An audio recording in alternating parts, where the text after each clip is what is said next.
어젯밤 창문을 한번 열어보셨습니까? 한여름인데 에어컨 없이 버틸만하고 바람이 선선하게 들어옵니다. 이렇게 자도 되겠다 싶은 밤입니다. 아마 많은 분들이 이런 생각을 하셨을 겁니다. 올해 여름은 좀 괜찮은 건가? 저는 오늘 그 생각이 왜 위험한 착각인지를 조목조목 말씀드리겠습니다. 지금 이 선선함은 폭풍 전의 고요입니다. 자연이 숨을 깊이 들이마시고 있는 것입니다. 조금 있으면 그 숨이 폭발적으로 터져 나옵니다. 그때가 언제인지, 얼마나 강하게 올 것인지 오늘 제가 낱낱이 말씀드리겠습니다.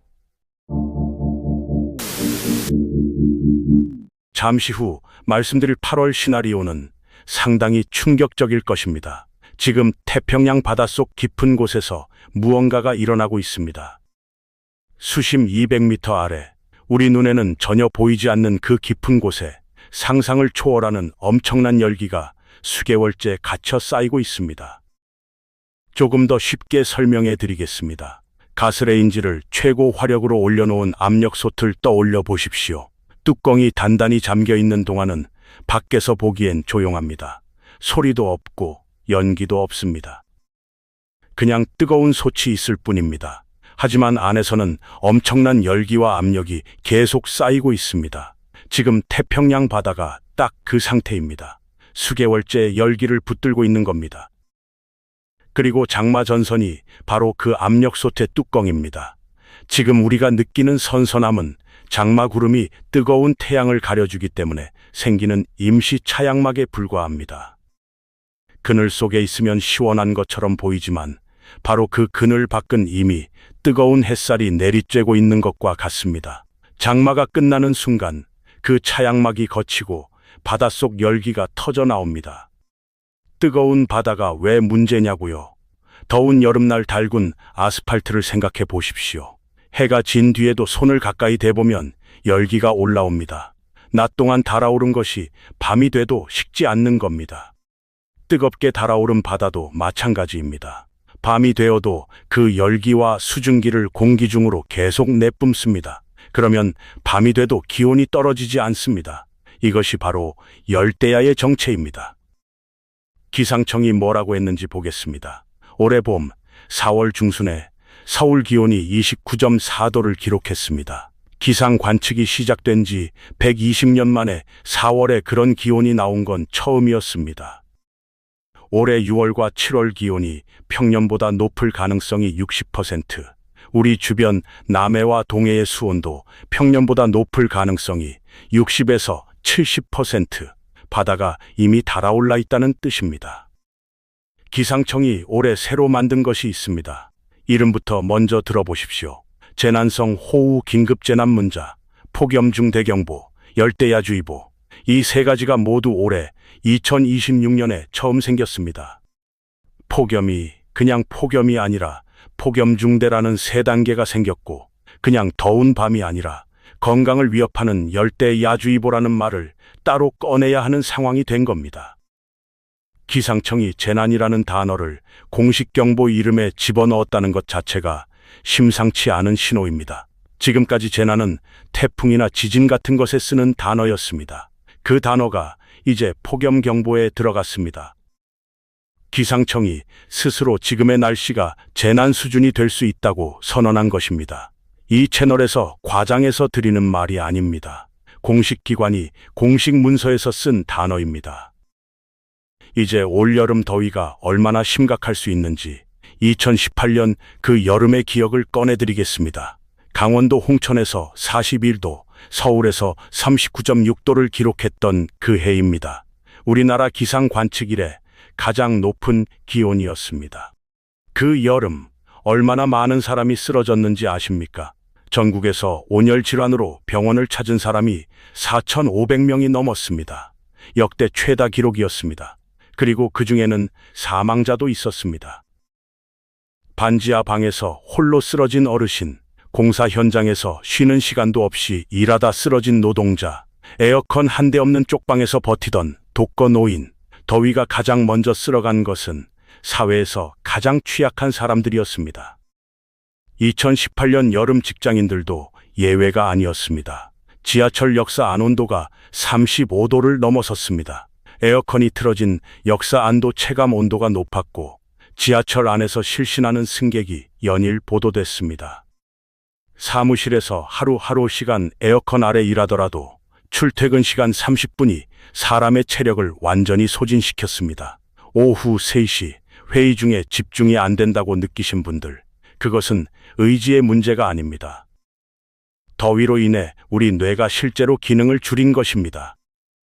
그런데 그것만이 아니었습니다. 2018년 여름 닭 900만 마리가 폐사했습니다. 돼지도 수십만 마리가 열사병으로 죽었습니다. 가축이 때로 죽어나가자 그 결과는 한 달 뒤 우리 식탁에 올라왔습니다. 달걀 한 판이 9,000원을 넘었습니다. 삼겹살 가격도 크게 올랐습니다. 폭염은 단순히 더운 것이 아닙니다. 우리가 아침마다 먹는 밥상에 직접 타격을 가하는 재앙입니다. 폭염이 길어지면 식품 공급망 전체가 흔들립니다. 가축 폐사로 고기값이 오르고 채소밭이 타들어가 채소값이 오릅니다.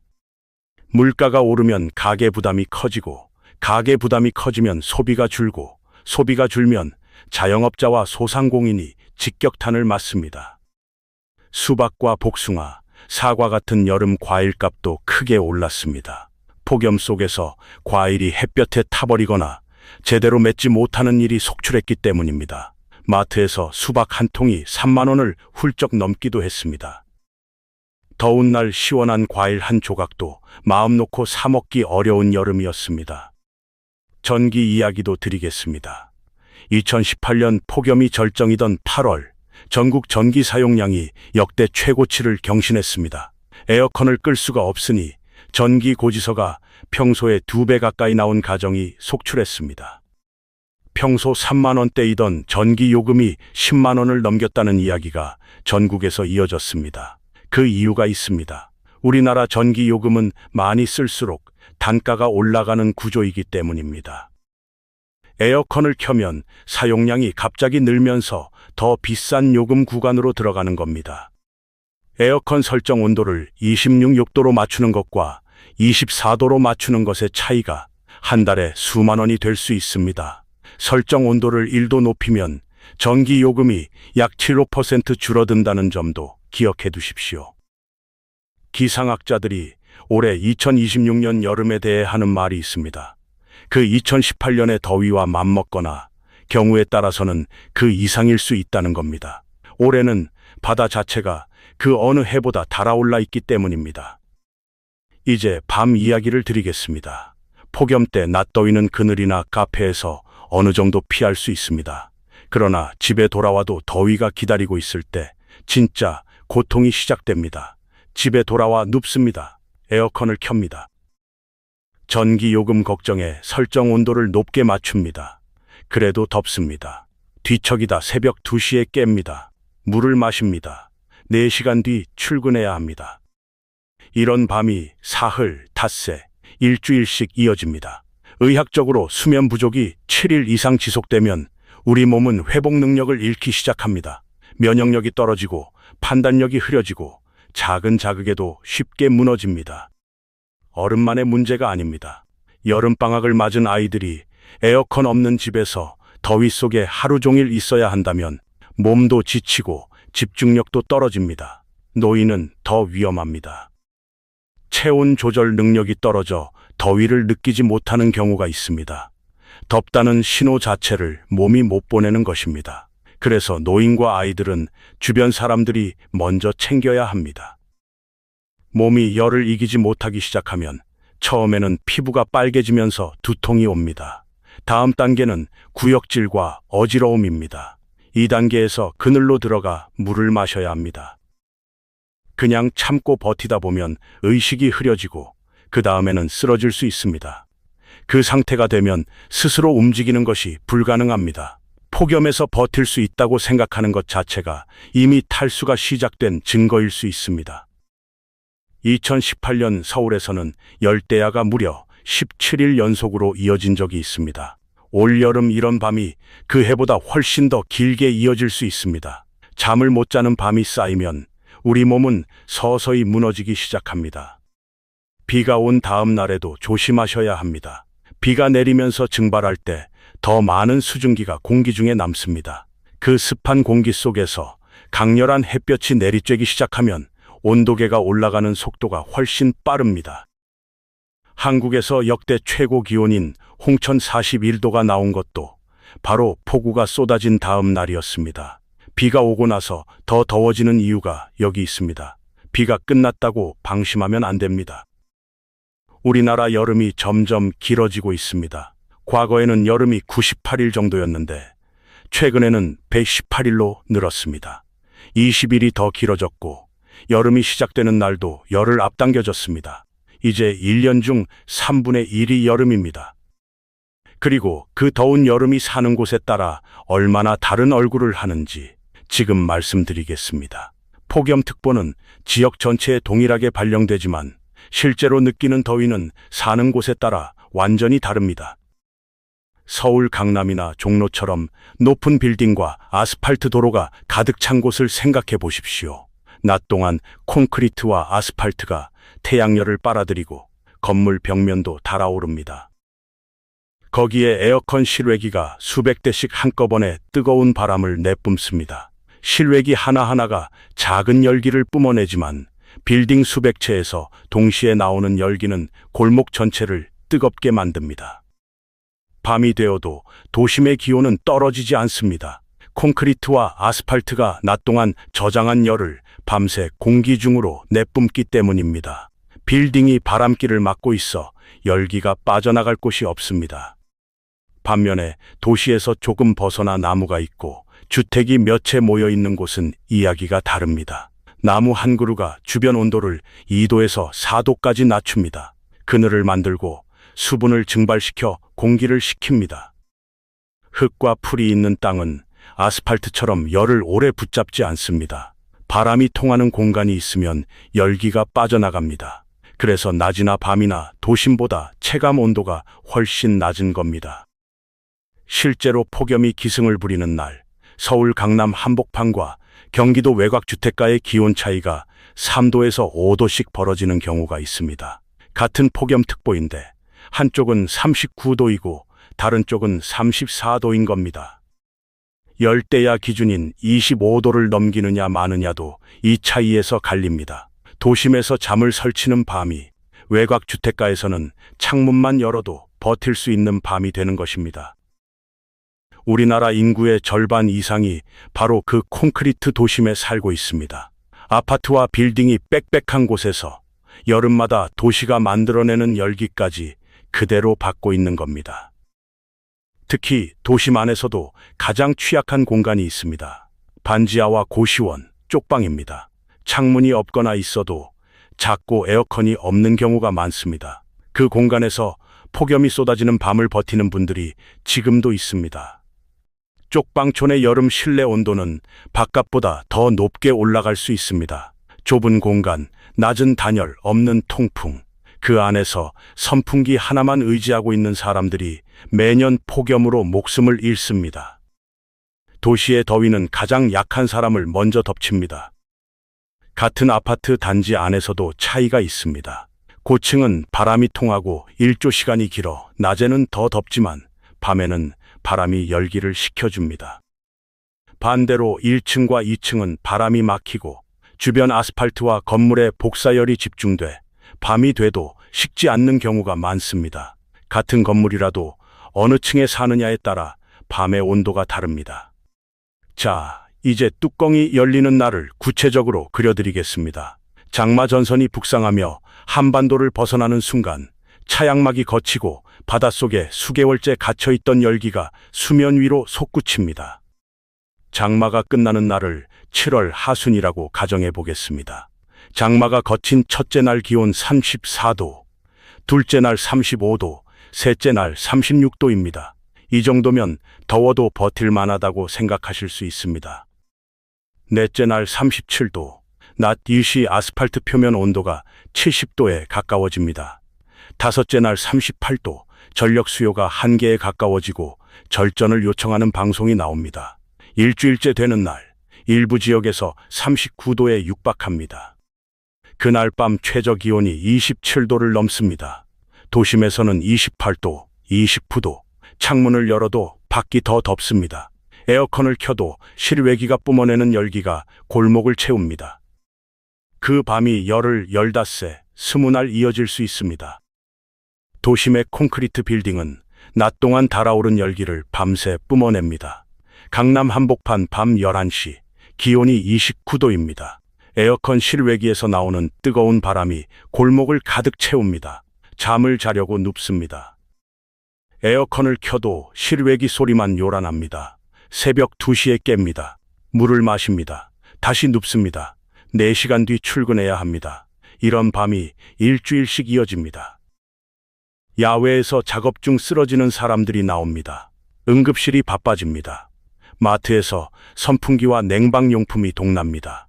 폭염특보가 연일 이어지고 전기 수요가 한계에 다가갑니다.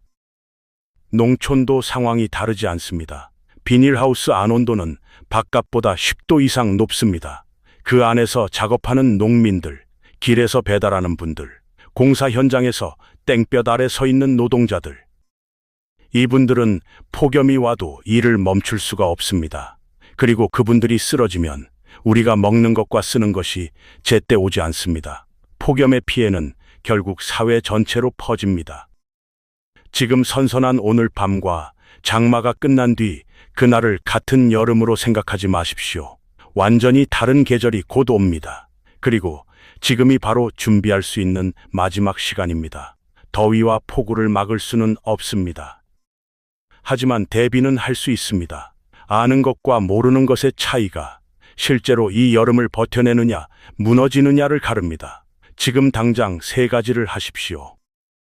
첫 번째, 에어컨을 지금 당장 점검하십시오. 1년 내내 묵혀둔 필터를 청소하고 실제로 잘 돌아가는지 확인하세요.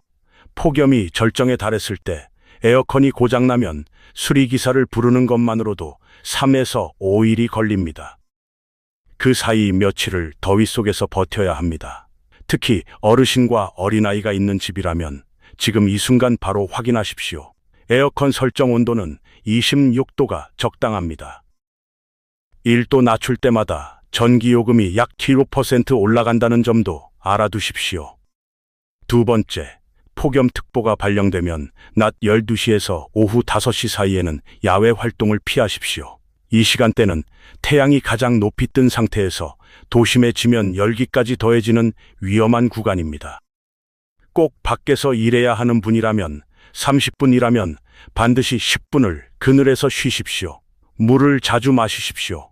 갈증이 느껴질 때는 이미 몸이 탈수 단계에 들어간 것입니다.